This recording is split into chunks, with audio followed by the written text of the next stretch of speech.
I rise to join my colleagues today to speak out on behalf of the secret healthcare legislation that Republicans are attempting to jam through the Senate without any public view or consideration. This is an insult to the American people. It is a shameful abdication of the role as a U.S. Senator to represent the concerns and priorities of the people of a state and country.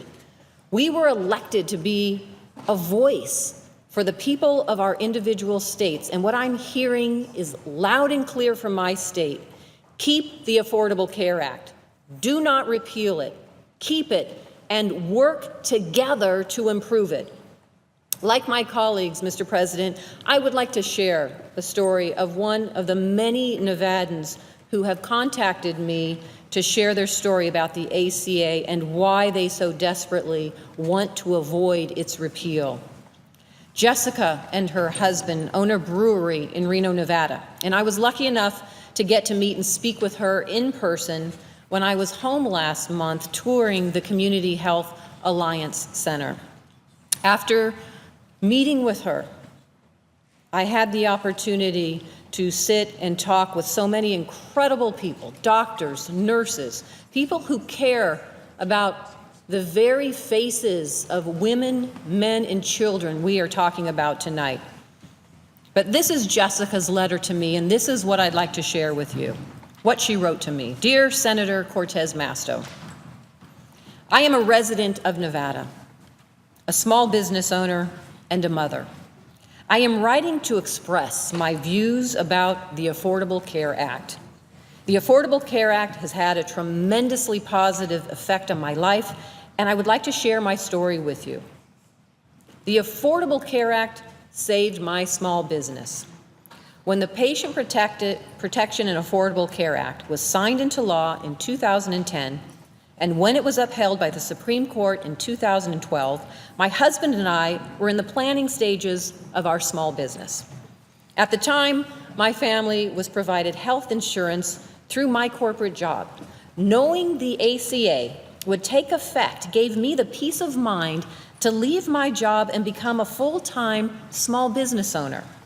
Today, our business, Under the Rose Brewing Company, is celebrating our 4th year in existence, and we are in the beginning stages of a large expansion, which will create many new jobs in Reno.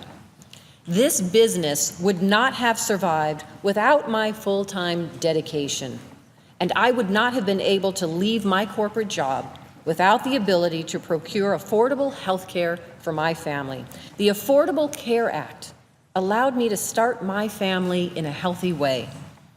As my husband and I prepared to sign up for our first year of health care with the ACA, we found out that I was pregnant. Prior to the ACA, health insurers were allowed to consider pregnancy a pre-existing condition. Instead of being denied coverage or charged higher premiums, I was able to receive appropriate and affordable care during my pregnancy through the ACA. The Affordable Care Act saved my life and my baby's life, because 30 weeks into my pregnancy, at a regular checkup with our midwife, my husband and I were advised to see a doctor. Since I didn't look sick or feel sick, we hesitated, but our midwife was positive it would be for the best.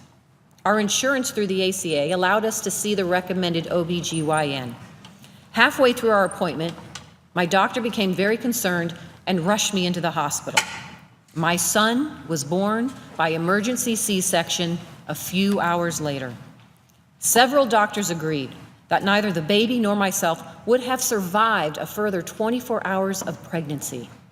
Having health insurance through the ACA allowed my husband and I to seek treatment and care without having to worry about the affordability of following doctor's orders. This is the first time I could say that the ACA saved my life and the life of my beautiful baby boy. The Affordable Care Act saved my baby's health and insurance, and saved my baby's health and provided us with health insurance. Thus, my son was born 9 weeks early and was admitted into the NICU. He stayed in NICU for 32 days and was under constant doctor care. By the time he left the hospital, we had incurred well over $1 million in total costs. The ACA allowed him to start his life without a cap on his total lifetime health care coverage. Prior to the ACA, many NICU babies reached their lifetime limits before even feeling the sunshine on their faces. I am eternally grateful for this provision of the ACA. 1 week after bringing our beautiful baby boy home from the hospital, I found myself in need of emergency care for a second time. I suffered a postpartum stroke. I was taken to the emergency room and admitted to the hospital for the second time in 2 months. Again, the ACA allowed me to seek treatment and care without worrying about coverage. The Affordable Care Act will save my son's health care. My son now has a medical issue with his growth. Should the ACA be repealed, amended, or replaced with something less inclusive, this issue will be considered a pre-existing condition. The thought of my 18-month-old son being denied coverage or potentially not being able to afford the health care offered to him makes me sick to my stomach. Why would our lawmakers vote to take this away from him?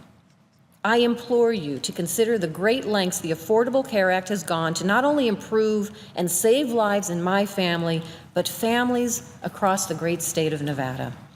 I further implore you to consider the children currently covered and benefiting from the ACA as you contemplate your vote on this significant matter. I strongly urge you to defend this crucial legislation. Too many of your Nevadan constituents rely on this life-saving, health-saving, and financial-saving legislation. Thank you for reading my story and considering my views. I am happy to speak directly with you. Sincerely, Jessica and her family. Mr. President, I know Jessica's story is one of thousands. I hope my colleagues across the aisle think of Jessie and her family and the millions of Americans like her who have so much at stake while continuing to secretly rewrite our country's health care laws. Thank you, Mr. President, for listening, and I yield the floor.